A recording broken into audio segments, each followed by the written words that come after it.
quisiera yo dar la bienvenida a la doctora Norma Patricia Reyes Brito. La doctora es médico especialista en medicina interna, es una especialista en hematología, para hablar de un tema que es importante también en la medicina de urgencias y que muchas veces tanto los médicos especialistas en urgencias como los médicos de primer contacto a veces no lo tomamos como una prioridad. Todos sabemos que nos enfrentamos todos los días en la sala de urgencias y en la sala de choque a pacientes graves, críticos, muchos de ellos con estado de choque descompensado. La gran mayoría, por porcentaje, pues se trata de pacientes traumatizados, otros no. Pero es importante que así como tenemos estrategias para poder dar una buena reanimación, pues en esa reanimación tengamos también estrategias muy puntuales para saber cómo tenemos que hacer una terapia transfusional. La terapia transfusional en los pacientes, y lo comentará seguramente la doctora, pues es algo que hay que hacerlo con conocimiento porque también es algo que puede ocasionar efectos deleterios en el paciente y que necesita una estrategia adecuada para poder llegar a la reanimación de acuerdo a las metas que queramos con el paciente. Doctora, agradecemos mucho su participación el día de hoy. Gracias por estar aquí con nosotros. Bienvenida y adelante, doctora. Muchas gracias.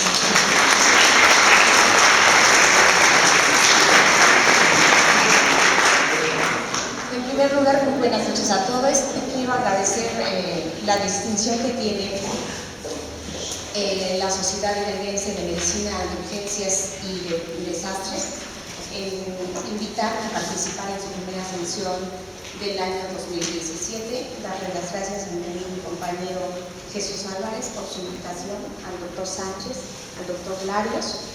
Y bueno, a mí me da mucho gusto porque me siento en casa, me da gusto compartir con ustedes y platicar de algo que seguramente no es una novedad para los urgenciólogos, porque esto es algo que se hace de manera cotidiana. ¿Y por qué entonces invitar a un hematólogo a hablar de algo que el urgenciólogo seguramente lo realiza con una pericia y con una rapidez que rebasa el aspecto intervenir del clínico en esta área? Y bueno, quiero comentarles un poquito en relación a esto, porque si bien tradicionalmente al hematólogo nos ven como el personal que se encarga del manejo efectivamente de enfermedades de la sangre, como las anemias, leucemias, linfomas y demás, tal vez figuramos poco en el área de medicina transfusional. Y este antecedente sirve como base para comentarles que hasta hace muy pocos años, podríamos hablar de una década, la medicina transfusional estaba básicamente en manos de personal paramédico, de formación profesional, pero básicamente químicos. Y el papel del médico dentro de la medicina transfusional era pobre. Ante una necesidad creciente a la luz de, tanto de nuevas técnicas, de nuevos procedimientos invasivos, que requerían una complejidad de acción mayor, necesidad de transfusiones más complejas y mayormente seguras. Bueno, pues un grupo de hematólogos que nos desprendimos, podríamos decirlo así, de la asociación, de la agrupación mexicana de la medicina transfusional, formamos lo que es actualmente la Asociación Mexicana de Medicina Transfusional, una asociación totalmente incluyente en donde valoramos tanto el trabajo del médico como rector de muchas de las actividades en este campo y que sin duda se hace cargo de no solamente de la indicación clínica, sino de la valoración de los riesgos, obviamente del seguimiento del paciente, pero también de lo que es el papel de otros personajes que son sumamente importantes en la medicina transfusional. El banco de sangre, obviamente desde el punto de vista de la administración, desde lo que es la recolección del tejido, la selección del donante, el estudio, la conservación, la disposición de las unidades, obviamente el otorgamiento para un paciente bajo condiciones específicas de selección y no es el único personal que está involucrado en la medicina transfusional. No podemos pasar por alto el papel de enfermeras, de enfermeros que están al cuidado del paciente y que se encargan justamente de llevar el acto transfusional. Y entonces estamos hablando de una rama de medicina que es altamente influyente. ¿Por qué hablar de transfusión específicamente de urgencias? Bueno, creo que razones encontramos muchas y voy a tratar de abordarlas de manera sucinta. Y lo primero es identificar y recordarles que, como bien ha dicho el doctor Sánchez, la transfusión se ve diariamente en el servicio de urgencias por diferentes motivos, por pacientes que están con sangrado agudo, que tienen lesiones graves y que obviamente tienen repercusiones hemodinámicas que pueden ser severas, que pueden tener un impacto no solamente en la vida, en la calidad de vida, sino en el pronóstico de vida o muerte del paciente. Entonces, estamos hablando de un tejido que puede significar la diferencia entre conservar vivo a un paciente o no conservarlo vivo y darle la oportunidad de rehabilitarse o de curar el daño que tiene. El factor tiempo creo que es el factor que más nos preocupa a todos, y ahí está el rojo. Porque en un corto tiempo, en un paciente gravemente enfermo, se tiene que hacer una serie de acciones que seguramente ustedes lo identifican muy bien, y lo primero que tenemos que saber es quién es el paciente, y empezamos desde el momento que se identifica a un paciente con una condición grave, con la atención en el momento mismo que se canaliza, la obtención de muestras para realizar pruebas pretransfusionales, sobre todo si estamos identificando que tiene un sangrado activo o que tiene un riesgo de lesión orgánica severa. Nos enfrentamos a retos que tienen que ver con la disponibilidad de los productos, la parte administrativa de la liberación, del otorgamiento de los mismos al médico en el momento oportuno, en la cantidad suficiente y de la mejor manera. Al reto del proceso de descongelamiento de aquellos componentes que vienen justamente congelados, al cumplimiento de procedimientos de identificación identificados por el servicio de transfusión del paciente, de los componentes, de las muestras, nuevamente del paciente en el momento de la transfusión, y viene la parte normativa que casi a todos nos resulta un poquito pesada y que es la parte que a veces es engorrosa, y que solamente por recordarles algunos aspectos, justamente de identificación, no les voy a platicar sobre el acceso de vías venosas, esos ustedes lo saben mucho mejor que yo, pero sí les quiero recordar que siempre preferimos obviamente el uso de catéteres cortos, periféricos, de un calibre grueso, en donde se puedan agregar líquidos, y entre ellos también este tejido sangre a una velocidad que pueda ser adecuada. Tenemos las restricciones y las recomendaciones de que no, a pesar de que los concentrados de eritrocitos, y más adelante voy a estar mencionando algunas características, pues no deben de tener algún aditamento agregado, como por ejemplo medicación o fluidos, y que solamente es opcional mantener en gel o a través de un sistema en gel, solución salina para facilitar su infusión. También la necesidad de usar filtros de alta eficiencia para cada tipo de componente de la sangre y para cada situación. Cambiar este sistema de transfusión en cada unidad transfundida, y nuevamente vemos algunas limitantes. Por ejemplo, es recomendable que la unidad sea transfundida cuando alcance una temperatura ambiental, pero para que esto suceda, obviamente pasa un tiempo crítico en el cual la unidad puede sufrir cambios precisamente por el almacenamiento al que estaba sometida, pero también el riesgo del cultivo de gérmenes que eventualmente pudieran estar presentes y que se cultivan a una temperatura mayor que la refrigeración. Tenemos obviamente la recomendación de evitar el calentamiento de la sangre, y entonces nos vamos enfrentando a una situación que cada vez se hace más compleja, y por otro lado nos dicen que el ritmo de infusión máximo de una unidad deberá de ser en 1 hora, y hay veces que nuestros pacientes en una condición crítica requieren la infusión de un volumen a una velocidad mayor. Y también tenemos, desde el punto de vista normativo, esta recomendación en situaciones de insuficiencia cardíaca, en pacientes que tienen dificultad para el manejo de volúmenes, como cardiópatas, con pacientes nefrópatas, hepatópatas crónicos, pacientes con mala función vascular o respiratoria, sobre todo. La recomendación es no infundir más de una unidad en 4 horas. Entonces, ¿qué hacemos con este paciente que llega grave y que tiene un sangrado activo? ¿Y cómo resolvemos en esos primeros minutos el inicio de la transfusión? Obviamente siempre lo tenemos que vigilar vigilar reacciones inmediatas, y también nos dicen que lo ideal, todas las guías lo manejan, que lo ideal es que transfundamos de unidad a unidad y que entre cada una de ellas se realiza una citometría hemática. Aquí, obviamente, más adelante estaría haciendo algunas alusiones al respecto, pero basta recordar que el proceso de hemodilución no es tan rápido y que entonces el efecto de transfusión de un paciente no lo vamos a ver de manera inmediata reflejada en sus cifras de hemoglobina, sino será alrededor de 72 horas cuando tengamos realmente una evidencia de la mejora en las cifras de hemoglobina. La parte clínica es la parte que obviamente nos interesa y que nos va a guiar. Y a propósito estoy empezando abordando el tema desde este punto de vista, porque si se trata de hablar de urgencias, lo claro es que generalmente las anemias crónicas no constituyen una urgencia, porque las razones son muy claras.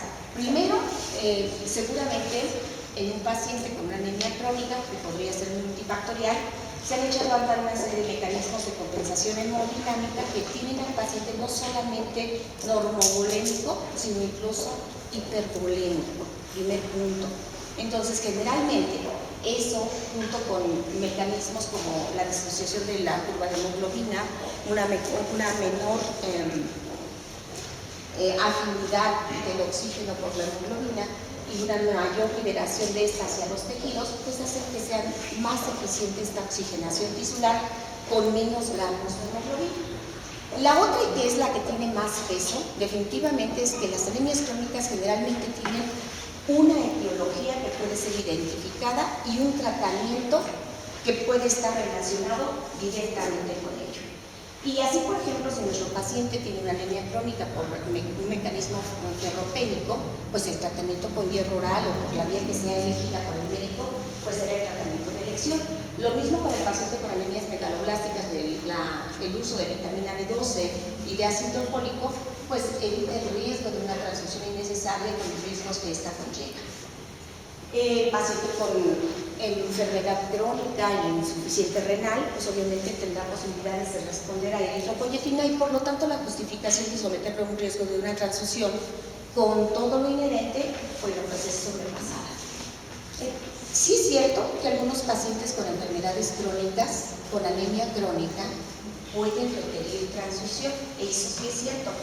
Y aquí la base clínica y obviamente el cuidado que tenemos como médicos en identificar, en interpretar adecuadamente los datos clínicos del paciente, pues van a ser los que van a detonar la indicación de la transfusión si esta anemia está sintomática y tenemos sí efectivamente alguna orientación respecto a los gramos de hemoglobina, aunque recordemos que una anemia, no, independientemente de los gramos, no es la única, la cifra como tal no es la única justificación para transfundirse.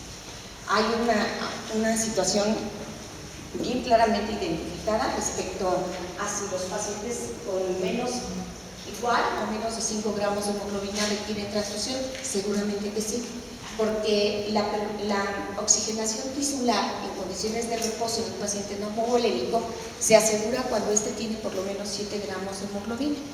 Con una cantidad menor, seguramente habrá repercusión a órganos blancos, hablamos de acto renal, a nivel cardíaco, a nivel del sistema nervioso central. Es una decisión clínica valorada bajo el concepto específico de la condición del paciente. Si se transfunde cuando tiene entre 5 a 9 gramos.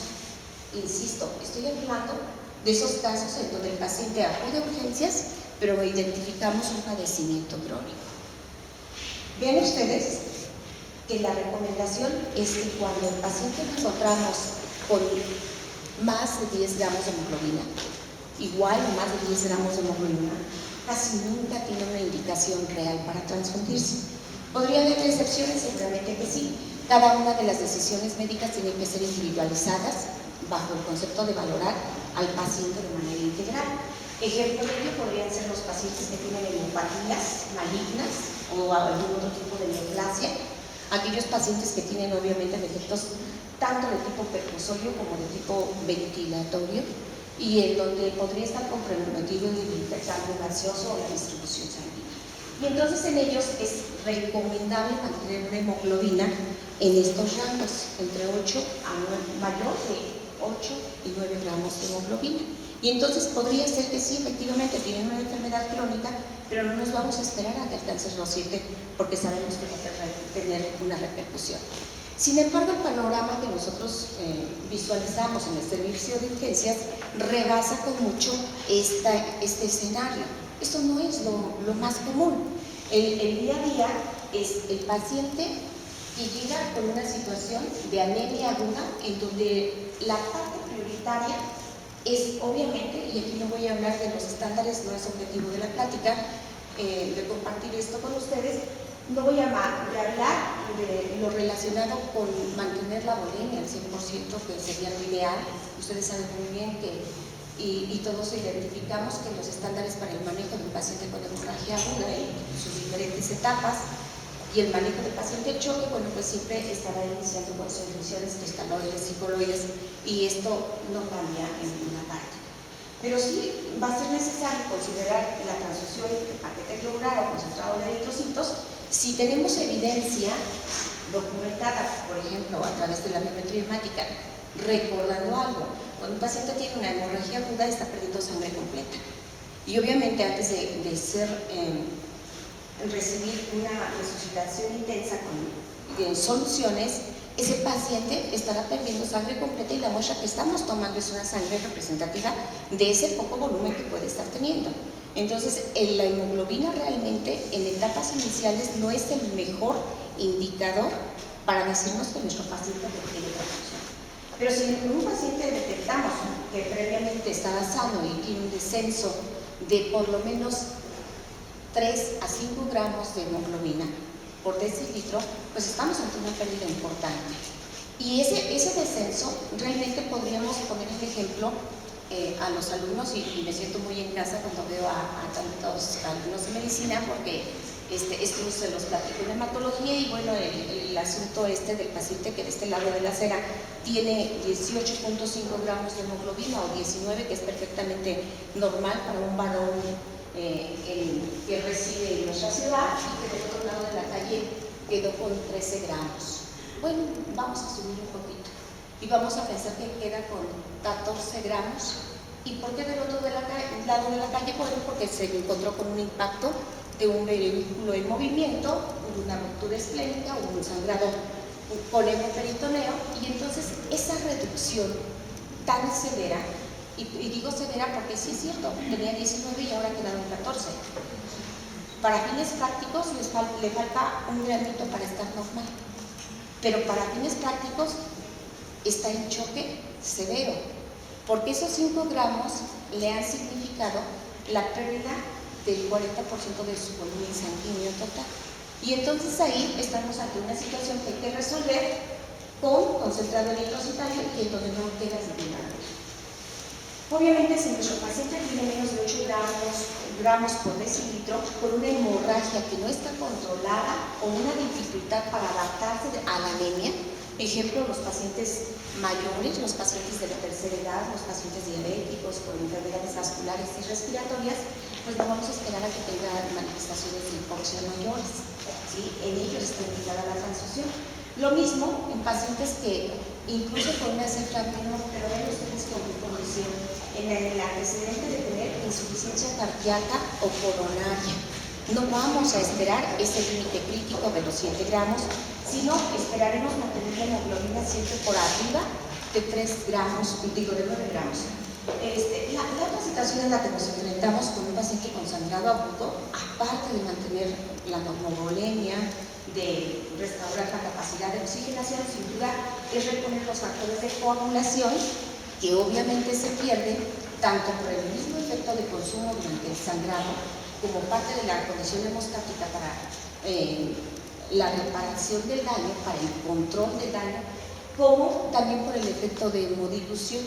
Entonces, son 3 los retos a los que básicamente nos enfrentamos. Y entonces, la parte importante, a veces lo que más nos preguntan cuando platicamos de transfusión es, ok, ¿y cómo calculo, cómo determino qué cantidad le voy a infundir a mi paciente?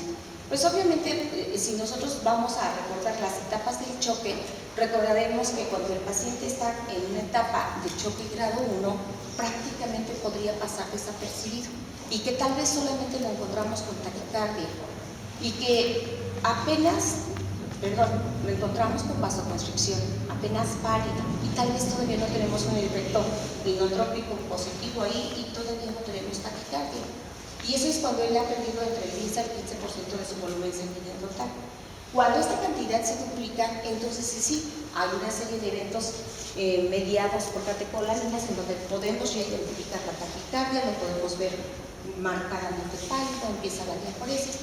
Y bueno, cuando nuestro paciente está en un grado de choque irreversible, obviamente es cuando estamos ya encontrando alteraciones del estado de alerta, porque hay que recordar que uno de los mecanismos obviamente compensatorios ante una falta de perfusión o de oxigenación tisular pues es la lipotimia, y digo compensatorios porque obviamente en el momento que el paciente tiene la lipotimia se igualan las distancias a recorrer desde la circulación a partir del corazón hacia cerebro y hacia el riñón, y al igualar de estas distancias obviamente se prioriza la circulación en estos órganos que son blancos. Y entonces nosotros no tendríamos que estar esperando tener un resultado de laboratorio ni tener un parámetro que demuestre que mi paciente está mal si tengo los elementos clínicos para identificar que una vez que he llevado a una normovolemia, porque estoy identificando una pérdida que tal vez puedo cuantificar, pero que muchas veces es desconocida, pero que tengo el conocimiento que este paciente está evolucionando hacia un deterioro de condiciones hemodinámicas, ya manejé soluciones, preveo que está normovolémico o incluso a veces lo tenemos hipervolémico, pero él tiene manifestaciones todavía de hipoxia. Entonces, indudablemente el paciente requiere transfusión.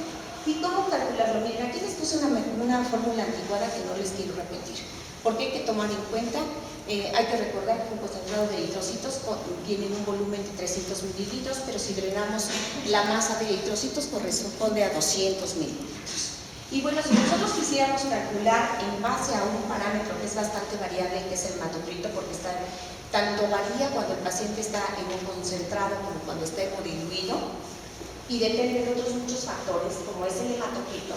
Y si lo planeáramos a partir de un hematocrito deseado y le calculamos en base al hematocrito del paciente, calculamos el volumen sanguíneo total de en base a la fórmula de 70 mililitros por kilogramo de peso, bueno, pues ahí podríamos determinar cuánto es lo que podríamos transfundir. Y entonces este es un ejercicio en donde podríamos ejemplificar. Y en un varón de 60 años que tiene anemia sintomática con 70 kilos, un hematocrito de 18% y que tiene un volumen sanguíneo total que aquí estamos identificando en 4.900, si lo transfundimos con un concentrado de eritrocitos, lo que nosotros alcanzaríamos sería un hematocrito de tan solo 22%. Realmente nos da tiempo de hacer esas cuentas cuando tenemos al paciente ensangrado en agudo. ¿Nos detenemos a este tipo de situaciones? Bueno, hay una forma más práctica. Y obviamente esta es, y siempre el 1 es lo más recordado. Y entonces, si nosotros recordamos que una unidad de concentrado de eritrocitos es capaz de elevar en 1 gramo, de 1 a 1.5 gramos la hemoglobina, podemos planear más fácilmente, ¿sí?, la terapia transfusional con este tipo de componentes. Si hablamos del hematocrito, ¿qué repercusión tiene? Obviamente en el paciente que ya no tiene una pérdida continuada, el incremento sería del 3% del hematocrito. Esa fórmula, definitivamente creo que, aunque no la escriba aquí, va a ser más fácil que todos lo recordemos. Bueno, voy a pasar de esto, solamente esta tabla, para dar idea de aquellas situaciones que, platicando, consensando un poquito los intereses que podría tener este grupo en relación a qué es útil, de qué es útil platicar con ustedes cuando ustedes son los que manejan la transfusión. Bueno, pues solamente recordar que cuando hablamos del plasma, yo lo he traído ahora preparado, pero lo podríamos platicar en la presentación, en la conservación y los aspectos que rigen la utilización del plasma, pero sí quiero platicarles que hay indicaciones muy bien identificadas y básicamente las podríamos resumir en una sola, que es la restitución de factores de la coagulación vitamina K dependientes, que son los que mejor se conservan, los que tienen, en congelamiento, porque cuando la unidad no es congelada son las que rápidamente se degradan. El factor 7, por ejemplo, tiene una vida media de 5 horas. Entonces, es el que más rápidamente se afecta y obviamente el que va a dar repercusiones en los tiempos de coagulación con el alargamiento del TP. Y si nosotros revisamos toda esta lista de indicaciones de diseño de factores de la coagulación 2, 5, 7, 9, 10, 11 y 12, vemos que ahí estamos vitamina K, la hemofilia B para restituir como un elemento de restitución aclaro, solamente cuando no existe el factor liofilizado concentrado. Cuando existen factores múltiples deficientes en casos de coagulación intravascular diseminada, como parte de la terapia de reemplazo en pacientes con púrpura trombocitopénica trombótica y síndrome hemolítico hemolítico, obviamente para revertir el efecto de anticoagulante oral, cuando la condición médica del paciente no permite que empleemos un método farmacológico como es la propia vitamina K. Cuando se requiere el reemplazo de anticoagulantes naturales en deficientes de antiproteína 3 o en deficientes de proteína C y S, en pacientes hepatópatas crónicas que obviamente aquí tienen múltiples causas de deficiencias, pero básicamente son deficientes en vitamina K deficientes, y luego en el síndrome de transfusión masiva. Quiero resaltar que obviamente hay una contraindicación total para el uso como expansor de volumen intravascular y por lo tanto cualquier guía que nosotros observemos, en cualquier parte que nosotros revisemos el manejo de un paciente con sangrado agudo, nunca vamos a encontrar el plasma como primera opción. Como primera opción encontramos soluciones.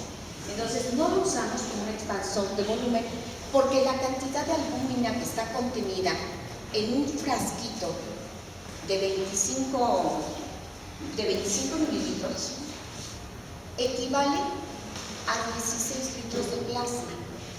Entonces imaginemos la poca eficacia de una unidad como para incrementar la capacidad oncótica.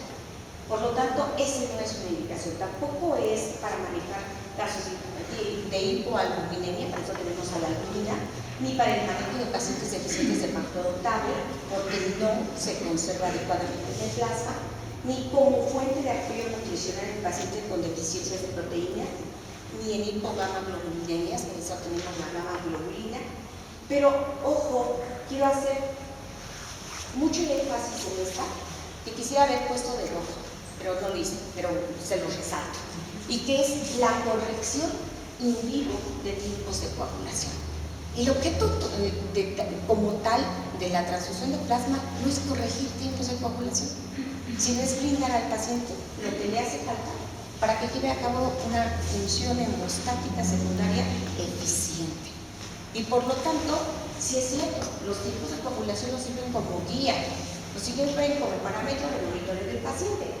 Tampoco es útil, vean ustedes, de hecho está formalmente contraindicado en un paciente que está sintomático con alargamiento, perdón, ahí tengo un error de A, pero ahí es paciente asintomático con alargamiento de tiempos de coagulación. Voy a poner el ejemplo más corriente. El más común, el hepatopato crónico, que si medimos los tiempos de coagulación hoy, mañana, pasado, dentro de una semana, dentro de 2 semanas, dentro de 3, siempre vamos a encontrar, motivado por la insuficiencia hepática, obviamente una síntesis de factores de coagulación vitamina K dependientes insuficiente, una depuración inadecuada de complejos activados, y vamos a encontrar alteraciones de la fibrinolisis y vamos a encontrar muchas cosas. Sin embargo, no lo mantenemos con una infusión continua de plasma. ¿Por qué? Porque ese no es el objetivo. La situación obviamente cambia cuando el paciente tiene una necesidad ante una situación de tipo profiláctica, ejemplo, que va a ser sometido a un procedimiento invasivo, o bien a una situación de tipo terapéutica cuando está con un sangrado, obviamente con el control causal, porque si es una varices esofágica lo que está sangrando y no se toman medidas locales, el plasma no va a servir para resolver ese tipo de muerte. Y con esto entramos directamente a lo que creo que nos interesa y que sería hablar del concepto de la transfusión masiva, y que creo que de todos es conocido, que es aquella que se lleva a cabo, es esta transfusión en donde se infunde un volumen sanguíneo total dentro de un periodo muy corto de 24 horas. Obviamente, cuando estamos hablando de que se ha infundido un volumen sanguíneo total, ya recordamos cómo calculamos el volumen para varones, 65 mililitros para mujeres, y entonces si en ese varón de 70 kilogramos determinamos que había 4.900 mililitros, bueno, pues ese sería el volumen para este paciente. Tendrá variaciones de acuerdo al peso y de acuerdo al género. Históricamente se identificaba como la transfusión de 20 unidades, pero fíjense que esas 20 unidades de concentrado de eritrocitos en un periodo de 24 horas. Más adelante estaremos hablando que este concepto obviamente se ha modificado. También se habló de que la transfusión masiva, en función de la tasa de sangrado, equivalía a la pérdida del 50% del volumen sanguíneo en 3 horas, pero esa situación a veces es muy difícil de evaluar, porque el paciente puede llegar con una situación de trauma y no hemos evaluado cuánto ha perdido en el sitio del evento, durante la atención primaria, durante el traslado, y lo que nosotros estamos viendo tal vez es un cuadro que se ha modificado. Lo que sí podría guiarnos es la tasa de sangrado, que si está por arriba de 150 mililitros por hora, entonces estamos ante un paciente que seguramente será meritorio de esto, de transfusión masiva. ¿Quiénes son ellos? O sea, ¿qué condiciones podrían estar asociadas? Obvio, pacientes que son traumatizados, aquellos que tienen sangrados gastrointestinales por lesiones múltiples, los pacientes con fracturas pélvicas, ¿sí?, aquellos que son sometidos a procedimientos de tipo cardiovascular, el trasplante hepático y algunos procedimientos oncológicos completos como resecciones de tumores grandemente vascularizados. Y volvemos entonces al inicio, recordando las cosas que nos importan más. Obviamente, en primer lugar, el mantenimiento del volumen intravascular. En segundo lugar, el tratamiento de las fuentes de sangrado. En tercero, mantener la capacidad de oxígeno. Y ven ustedes que entonces ese mantenimiento de la capacidad de transporte de oxígeno no está en primer lugar, ¿sí? No está entonces, por lo tanto, la transfusión de concentrado de eritrocitos en primer lugar. Lo prioritario es el volumen. Tratar las fuentes de sangrado y mantener el transporte de oxígeno. Y lo primero, mantener el volumen a riesgo de ser repetitivo, bueno, pues obviamente las soluciones cristaloides que nos proveen tanto sodio como cloro, lactato, las concentraciones fisiológicas de sodio, de potasio, de calcio y un fuerte con lactato, pues son las ideales. ¿Qué otras podríamos utilizar? Ustedes lo saben muy bien, soluciones coloides, que podrían ser albúminas o almidones. Y obviamente que después a la par, yo diría más bien que esto lo plantea de una manera inadecuada, porque a la par que estamos restituyendo líquidos, estamos también trabajando en identificar los sitios de sangrado y dar un tratamiento específico. No podemos desprender una acción de la otra. Obviamente los tiempos van de la mano, pero lo que sí es cierto es que se requiere una agresiva resucitación con líquidos que deba de ser iniciada de manera rápida. Ahora, ¿cómo mantenemos la capacidad de transporte de oxígeno? Bueno, gran pregunta. Una vez que el volumen sanguíneo perdido excede el 30%, siempre deberá de emplearse el reemplazo con eritrocitos, tomando en consideración estos 3 aspectos. Número 1, pues es posible evaluar la tasa de eritrocitos perdidos. Número 2, los requerimientos específicos de oxígeno del paciente. El ejemplo mencionado anteriormente del paciente con cardiopatía, con neumopatía, y obviamente los neonatos son puntos y aparte. Obviamente ahí estamos hablando de un grupo de pacientes que tienen una menor capacidad de adaptarse a condiciones de hipoxemia. Y la tercera es la condición de perfusión tisular que tiene nuestro paciente. Y bueno, pues obviamente, si es necesario, el monitoreo, cuando estamos ante una necesidad de un paciente que tiene una pérdida tan importante de volumen, es indispensable un monitoreo a través del laboratorio que nos va a decir cómo se está dando la evolución de la hemorragia, qué estabilidad estamos logrando en un momento dado, pero sobre todo que nos permite identificar cómo se encuentran algunas pruebas que nos sirven de monitoreo en relación a la instalación de complicaciones por la hemodilución. Y por lo tanto, es indispensable que tengamos hemoglobina, hematocrito de forma optativa, pero definitivamente necesitamos conocer el nivel de plaquetas de nuestro paciente, de fibrinógeno y valores de tiempo de protrombina y de tipo de tromboplastina parcial activada, para evaluar tanto la vía intrínseca como la extrínseca y obviamente la primera fase de la coagulación y la vía crónica. Y a la par, bueno, pues están solicitando las pruebas de la coagulación de compatibilidad. Bueno, quiero comentar tres posibilidades en las que podríamos encontrar a nuestros pacientes, y el primero sería aquel escenario en donde tenemos un paciente con un sangrado microvascular y que esa fuente de sangrado no es obvia y que entonces estamos considerando la transfusión de concentrado de eritrocitos y la valoración por el laboratorio. ¿Qué necesitamos? Pues plaquetas, fibrinógeno, nuevamente protrombina y tromboplastina parcial activada. Estos son los parámetros que nos ayudan a guiar en ese escenario que nuestro paciente con un daño tisular está teniendo coagulopatía dilucional.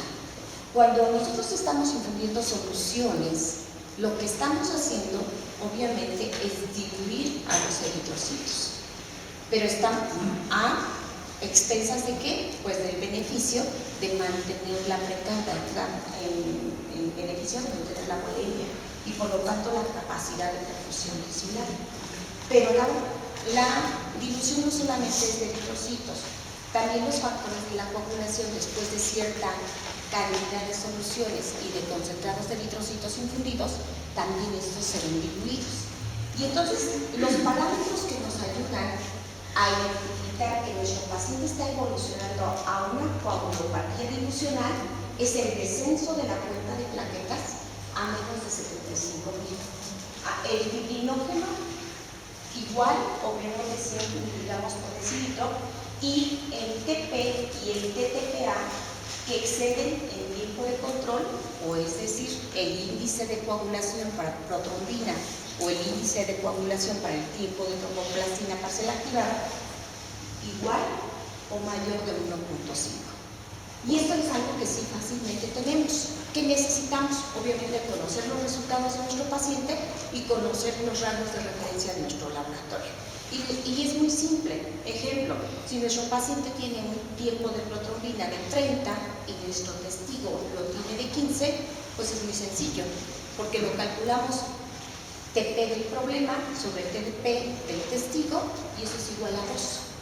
¿Esto qué nos estaría diciendo? Porque efectivamente aquí se está excediendo ese índice de coagulación que nos da referencia de que la capacidad de coagulación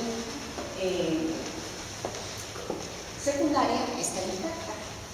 En este caso es necesario el reemplazo de factores hemostáticos. ¿De qué? Bueno, pues necesitamos plaquetas, ¿sí? Para la primera fase de la coagulación.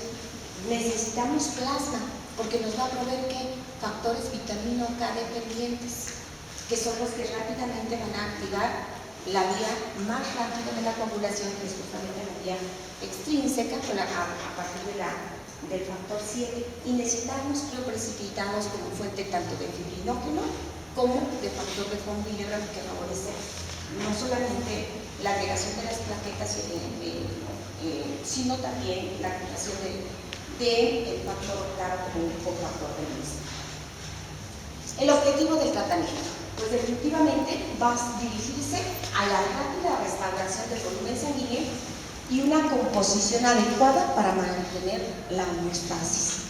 Y con ello, pues obvio, la capacidad de transporte de oxígeno, la presión oncótica y los parámetros bioquímicos de nuestro paciente. El pH, recordemos que esa es una situación que si un paciente se mantiene con alteraciones de la bulimia, fácilmente caerá en acidosis, un daño tisular y con los riesgos que esto tiene. Bueno, por lo tanto, es sumamente importante identificar pacientes que tienen riesgo. A veces el paciente ingresa y estamos transfundiendo la primera unidad, pero vemos que lejos de estar estabilizándose, está evolucionando con persistencia o con incremento de los datos de hipoxia. Y entonces, si un paciente requiere una transfusión continua de 4 unidades en una hora, ahora ya tenemos a un paciente con riesgo de requerir una transfusión masiva. En ese momento, ¿qué es lo ideal?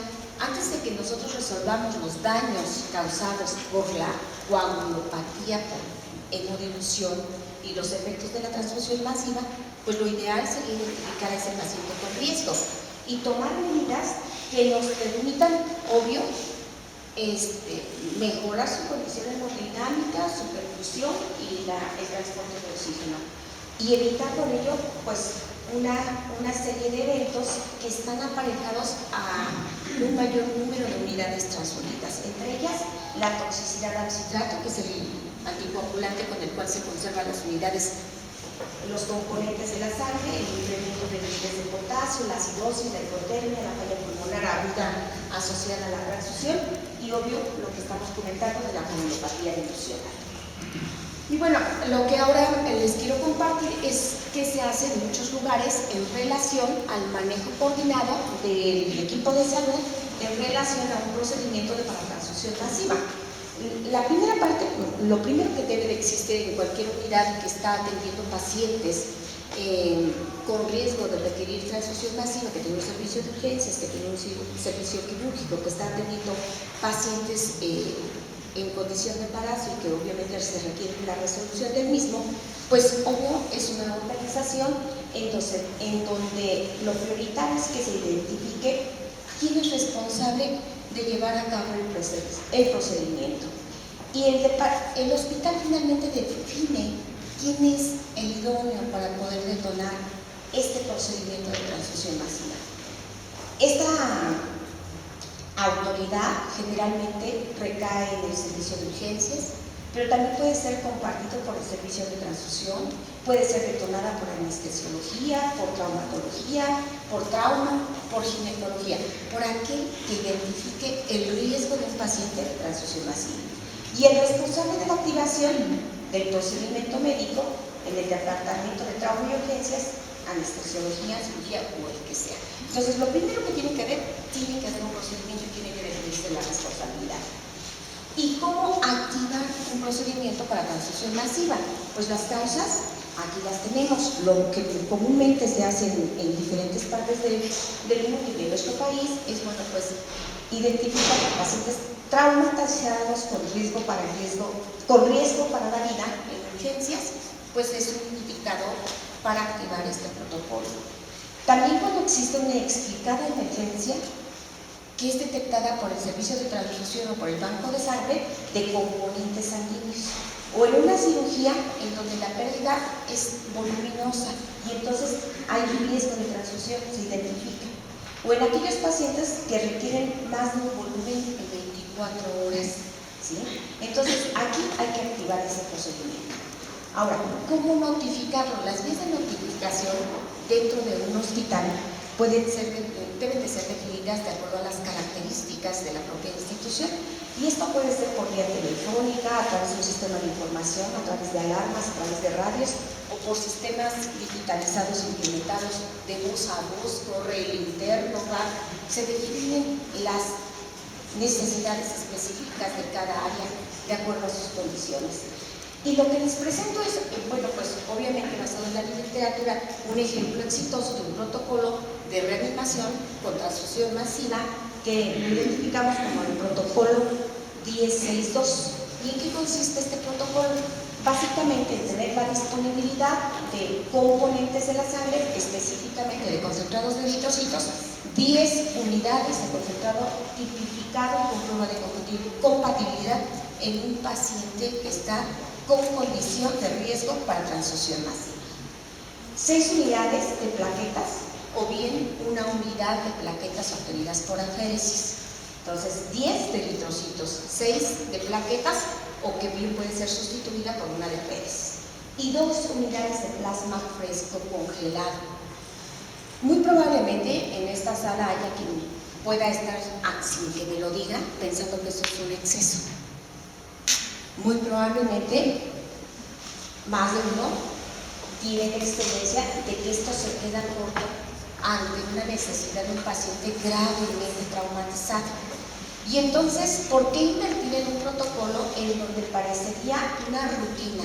Miren, eso de la sangre completa ya no existe en la práctica real, porque obviamente si un paciente está sangrando sangre completa, la lógica nos diría que si nosotros lo transfundimos con sangre completa, pues esa sería la restitución ideal. Pero en la vida cotidiana esto no sucede, porque el día de hoy se selecciona al donador y se obtiene la unidad de sangre. Tal vez durante el curso de la tarde se está fraccionando y se están llevando a cabo las pruebas serológicas y el día de mañana las unidades puedan ser liberadas. Pero conforme se están fraccionando las unidades, cada una va a tener diferente conservación. Así, por ejemplo, el concentrado de eritrocitos irá a refrigeración en un rango de 1 a 6 grados centígrados, el plasma fresco congelado a menos 70 grados centígrados y las plaquetas en agitación continua de 22 a 24 grados centígrados. Entonces ven ustedes que las condiciones de mantenimiento de los diferentes componentes son totalmente diferentes. Ahora, el crioprecipitado que nos va a proveer el fibrinógeno obviamente requiere un doble procesamiento de separación y de descongelamiento. Por lo tanto, tener sangre fresca no es la mejor maravilla, pero eso es lo que podría acercarse de la mejor manera a lo que podría ser una sangre fresca, ¿sí? Tenemos que 10 unidades, 6 de plaquetas y 2 de plasma.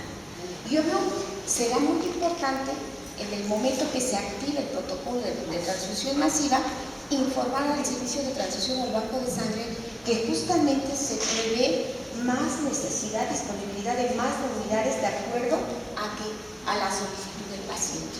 La comunicación se da a través de un documento, hay que recordarlo.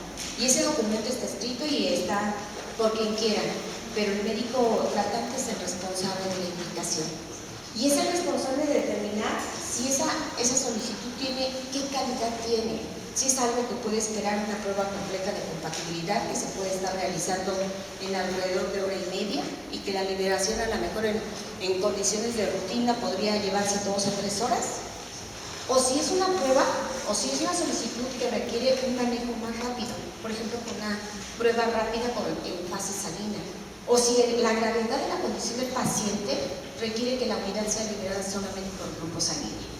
Entonces, la primera parte en el procedimiento de transfusión masiva es la identificación del paciente, la identificación con nombre, con un número que cumpla los estándares de la institución en el que se encuentra y que debe de usarse para hacer trazable al paciente y a las unidades transfundidas en todo lo que se emplee.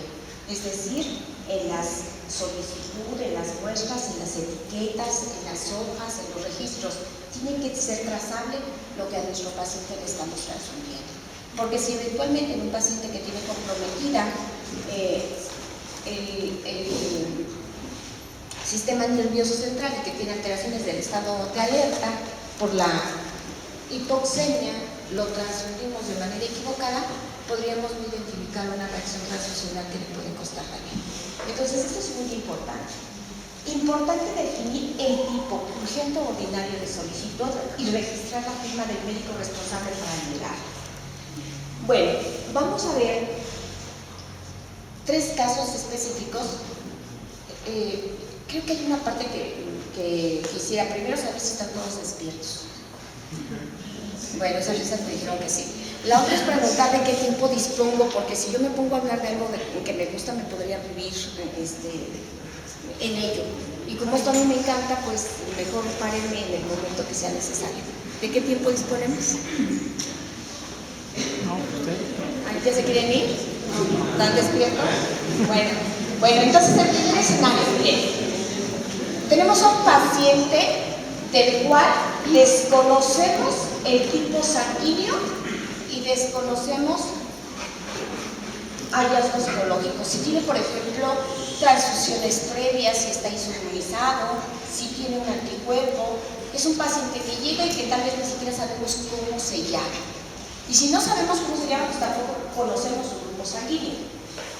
¿Sí? ¿Podemos tener el conocimiento del tipo sanguíneo sin muestra? Pregunta. Si trae una identificación, sí.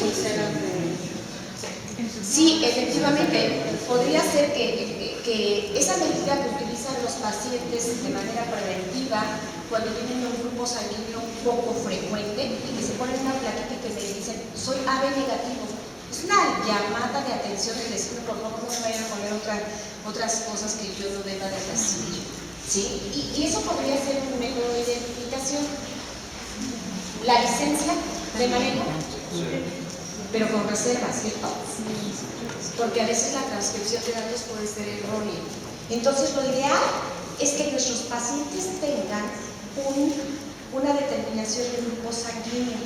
A veces los pacientes están haciéndose una prueba serológica el mismo día que se están transfundiendo y podrían no ser transfundidos con las unidades isogrupo, sino con la compatible o con la elegida de acuerdo al caso. Entonces hay que tomar eso. Hay pacientes, podríamos tener pacientes con problemas serológicos complejos, ejemplo, aquellos que ya fueron transfundidos, o mujeres RH negativos que son sensibilizadas y que ya tienen anti-D. O aquellos pacientes que tienen requerimientos especiales como unidades irradiadas o que tienen que ser citomegalovirus negativas. Entonces, ante esas condiciones, ¿qué podemos hacer? ¿Cómo seleccionar unidades? Miren, ¿qué tenemos? Por aquí tenemos un paciente con sistema AB0 y RH desconocido, pero me urge transfundirlo. Y tal vez no tenemos la condición para esperar una prueba completa. ¿Existen opciones? Miren, este protocolo lo que promueve, lo que maneja, es que debería haber disponibilidad en el banco de sangre de esto, de 1 a 10 unidades de concentrado de eritrocitos de grupo 0 negativo. Y 0 porque si no tiene ningún antígeno, cualquier anticuerpo que esté presente en el plasma del paciente, pues no va a interactuar y no va a generar ninguna reacción antígeno-anticuerpo y por lo tanto no va a haber una situación de riesgo agregado. Pero que también sería importante contar por lo menos con 10 unidades de grupo 0 positivo. ¿Para qué? Para concentrado de eritrocitos. Quien está hablando por acá me podrá decir por qué concentrado de eritrocitos. ¿Me podrían compartir? ¿Por qué O negativo o positivo para alguien que desconocemos el grupo? ¿Alguien me podría decir por qué? ¿Se los digo yo? ¿Se acuerdan ustedes de ese? Bueno, esa no es una realidad, no hay donadores universales, ni hay tampoco sangres universales. Pero lo cierto es que la unidad que no tiene antígenos puede ser infundida en cualquier grupo, en pacientes de cualquier grupo. Pero solamente estamos hablando para concentrado de eritrocitos, solamente para ello. Entonces, para plasma, ¿qué podríamos tener disponible en una forma segura? Les quiero recordar que que los sistemas de grupo sanguíneo no son naturales, forman parte de nuestra inmunidad natural. Y por lo tanto, si por ejemplo un individuo es A, conoce muy bien al antígeno A, hasta le cae bien. Y entonces puede ser transfundido perfectamente con unidades A. Pero ¿qué pasa con los otros antígenos del sistema principal, que es el AB0? Pues que desconoce al B. Y por lo tanto tiene anticuerpos específicos que están presentes ¿en dónde? Pues en el plasma.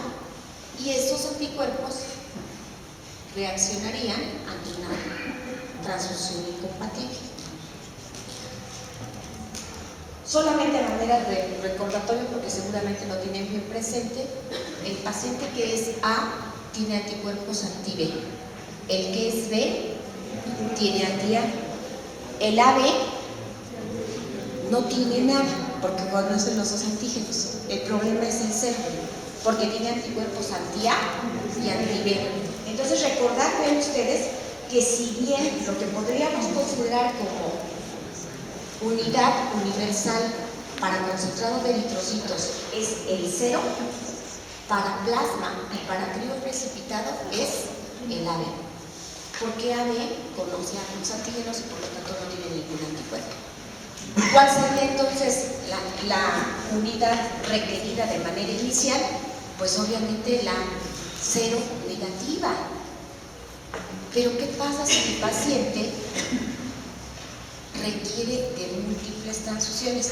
Eso lo vamos a ver en la siguiente diapositiva.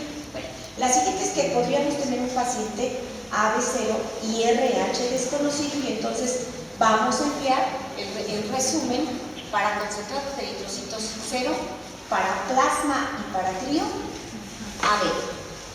Si el AB0 es conocido y el RH no, porque a veces nada más nos dice el paciente soy A, o soy B, o soy 0, o nos dice O más frecuentemente. Seguimos, obviamente, la misma guía, ¿sí? Preferimos siempre la disponibilidad de RH negativo, si no conocemos el RH. En segundo lugar, miren, ante una urgencia es absoluta y totalmente válido, y ustedes mejor que yo lo saben cuando están ante un paciente con sangrado grave, que el RH es lo último que nos debería de interesar, porque si se inmuniza o no se inmuniza, eso ya será un asunto de supervivencia. La prioridad en primera instancia es que el paciente permanezca libre. El plasma y el crío precipitado, pues obviamente lo usaremos de acuerdo a la guía, y obviamente esa guía es muy fácil de identificar. No le pongas a un paciente un antígeno para el cual tenga un anticuerpo, ni le pongas un componente que tiene anticuerpos para un paciente que tiene un antígeno. ¿Se entiende el concepto? ¿Me explico mejor dicho? Ok. Siguiente escenario. Nuestro paciente es 0, positivo. ¿Qué le podemos poner? Para concentrado de eritrocitos, solamente 0. ¿Por qué? Porque tiene anti-A y tiene anti-B. Para plasma y para crío precipitado, ¿qué le podemos poner? ¿Ven ahí esta palabra tan ambigua? Dice alguno, el que quiera. Si ustedes le ponen A, tiene anticuerpos anti-B, pero él no tiene antígenos. Si ustedes le ponen B, tiene anticuerpos anti-A, pero él no tiene antígenos. Si le ponen AB, no tiene anticuerpos, tampoco él tiene antígenos, ¿sí? Si le ponen 0, es preferible. Va a tener anti-A y anti-B, pero no tiene antígenos. ¿Me explico? Entonces, esa sería la guía. Si nuestro paciente es O negativo, pues las primeras 10 unidades procuren ponerlas 0 negativo. Pero si no las hay, pueden continuar con positivo, con RH positivo. Obviamente las medidas que se tendrán que tomar con el empleo de inmunoglobulina anti-D, pues eso se tendrá que ver. Pero esos son los escenarios. Siempre isogrupo e iso-RH. Si desconocemos el RH, preferimos emplear el negativo. Pero si no tenemos, el que tengamos. Ante el escenario de transfusión masiva, sin perderlos de esta vista. Y bueno, pues en las siguientes ponemos los mismos ejemplos para B y para AB. Aquí en AB quiero llamar su atención porque obviamente el paciente AB tiene todos los antígenos del sistema más importante, que es el ABC, y por lo tanto la primera opción para transfundirlo sería AB, pero solamente el 2% de la población es AB. Entonces, si nos toca un paciente sangrando con un grupo AB, va a ser bastante complejo encontrar en el banco de sangre un número de unidades suficientes y adecuadas de ese mismo grupo. ¿Cómo lo resuelvo? Que esa es la parte que cuesta a veces más trabajo. Lo ideal es que no empleemos primero A y luego B y luego O. No.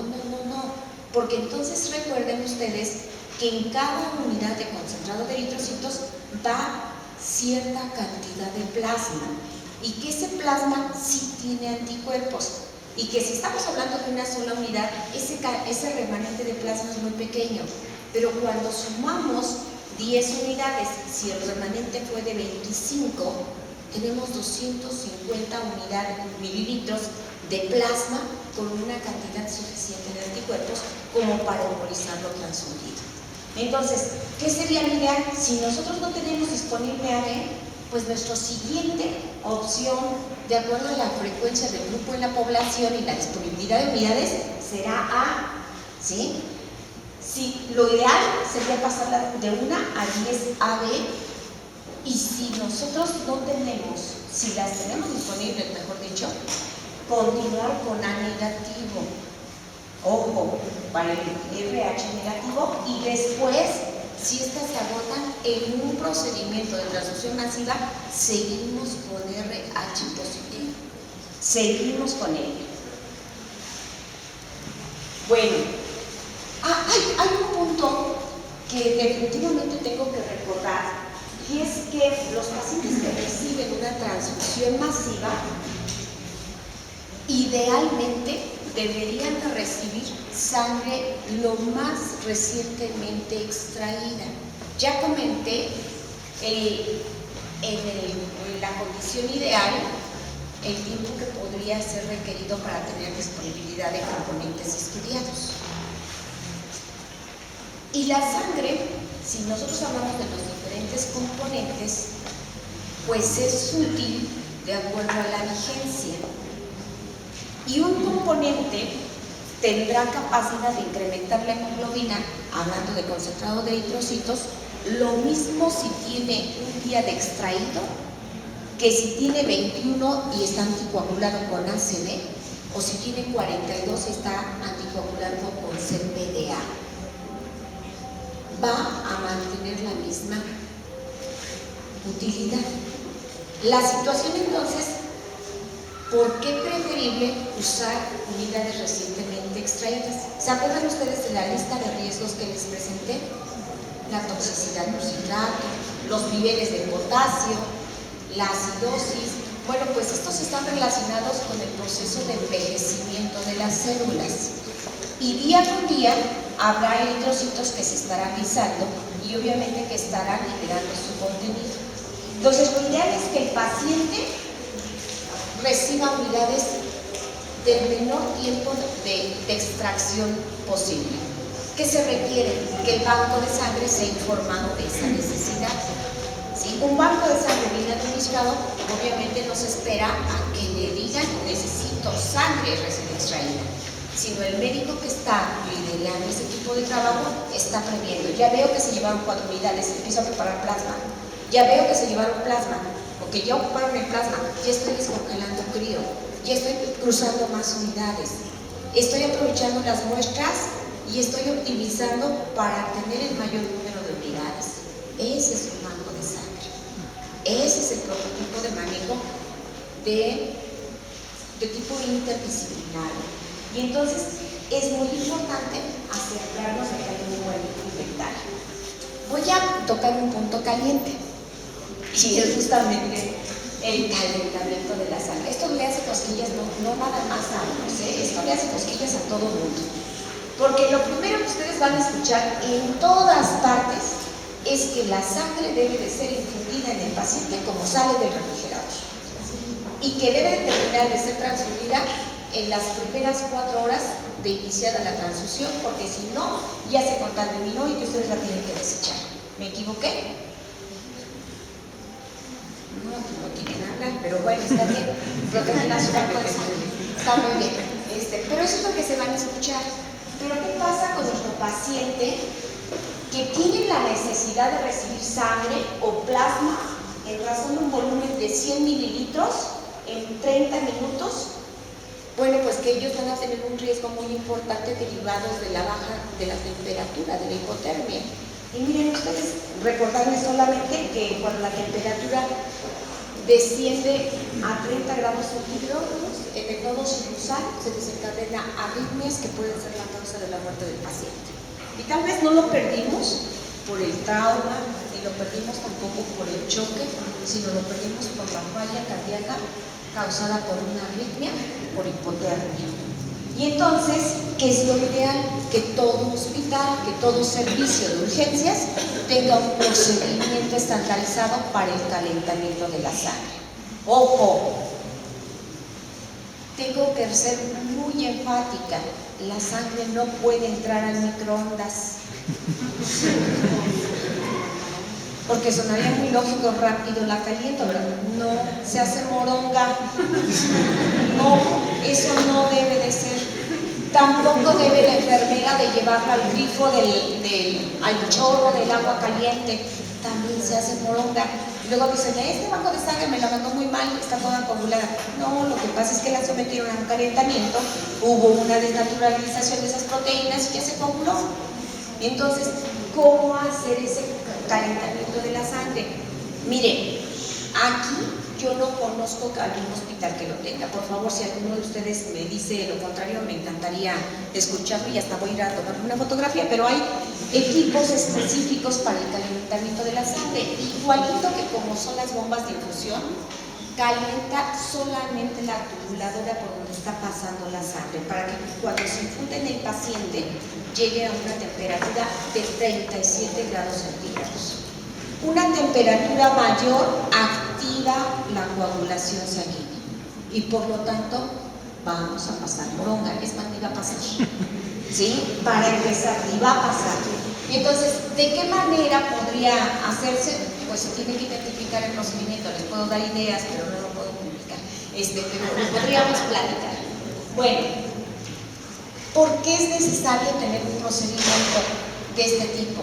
Pues obviamente para, en la medida de lo posible, y creo que estoy a punto de terminar, no se preocupen, para evitar las complicaciones derivadas de justamente la transfusión masiva. Recalcamos las más importantes: la hipocalcemia, la hipercalemia, con los efectos obviamente a nivel renal y a nivel cardíaco que ustedes ya están viviendo, la toxicidad al citrato, la hipotermia y la coagulopatía difusional.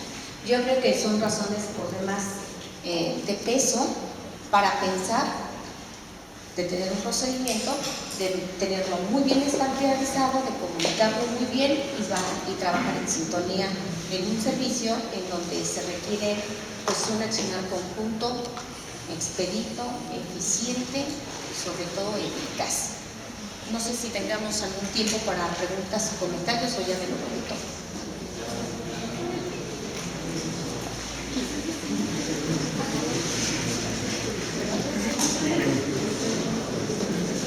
Pues tenemos tiempo para preguntas. Si tienen preguntas o comentarios, con todo gusto.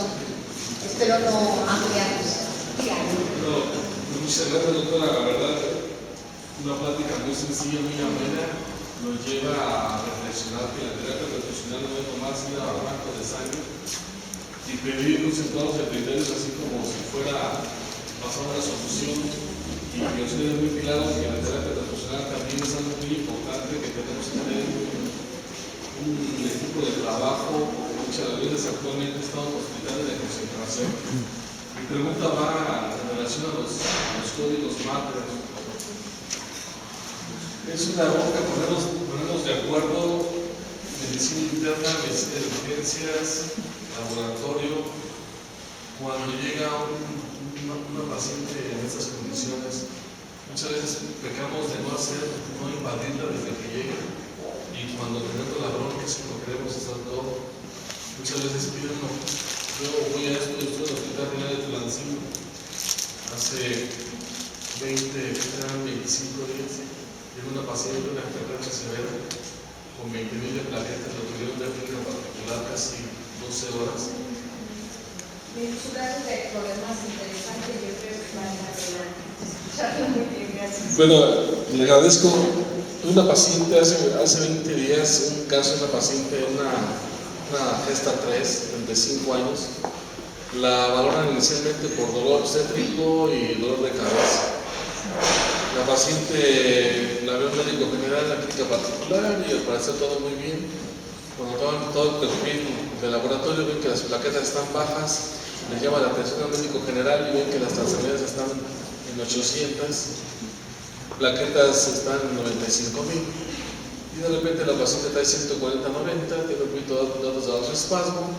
Le dice la doctora a la ginecóloga, no te preocupes, le interrumpimos más al ratito, al rato llego, y en menos de 12 horas llega al Hospital General Tulancingo con signos de 170, 110, con plaquetas de 50,000, del segundo laboratorio que estaban ellos, transaminadas de 1,500, deshidrogenasa láctica de 3,700, los tiempos estaban casi en límites normales.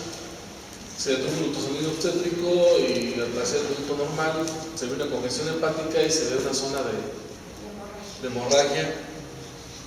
Entonces se empieza a reanimar a la paciente, se decide interrumpir el embarazo después de reanimar que la paciente estuviera más estable. Se entra al quirófano, pero previamente se abre el banco de sangre, pidiendo un pool de plaquetas antes de pasarlo, un pool de plaquetas y posiblemente plasma fresco y conectados periféricos. Bueno, se decide interrumpir el embarazo de la paciente y posteriormente la paciente en el quirófano sale y ve todo muy bien y empieza a ver el hematoma del hígado. Se empaqueta, posteriormente la decisión de ponerle analgesia, la doctora le ponemos las plaquetas y le interrumpimos con un bloqueo. Yo le comentaba a la doctora, la situación de la paciente no es un bloqueo, es una paciente muy grave. Entonces interrumpe por anestesia, ve la situación y de repente empieza con epistaxia y empieza con sangrado de tubo digestivo alto. Nuevamente se da el directivo médico que se pidió 2 pools de plaquetas. Dice el del laboratorio, es que no te puedo dar 2 pools de plaquetas porque así es la norma en el estado. Primero nos revaloramos y después lo hacemos. Y dije, ¿sabes qué? Después de 20 minutos me voy al quirófano que la paciente está sangrando. Se empaqueta. Le digo, ¿sabes qué, doctora? Ponle una sonda orogástrica, vamos a estabilizarla, me salgo, pido otro pool de plaquetas. Ya mándeme al compañero, yo estoy sacando el otro pool de plaquetas. Mi experiencia en esto es de que muchas de las veces, cuando no tenemos la precaución de solicitar, no tengamos un banco de sangre, un apoyo, un equipo de trabajo y de hablar, muchas veces hablamos y no la condición de la paciente. Y se pide y se echa a perder. Entonces, en esta paciente, la paciente evolucionó bien, satisfactoriamente, y la paciente pues se fue a su casa. Pero mi duda es, ¿por qué nunca el banco de sangre que tenemos aquí en el estado? ¿Por qué el banco de sangre muchas veces tenemos muchas trabas los clínicos cuando tenemos una situación de esta índole?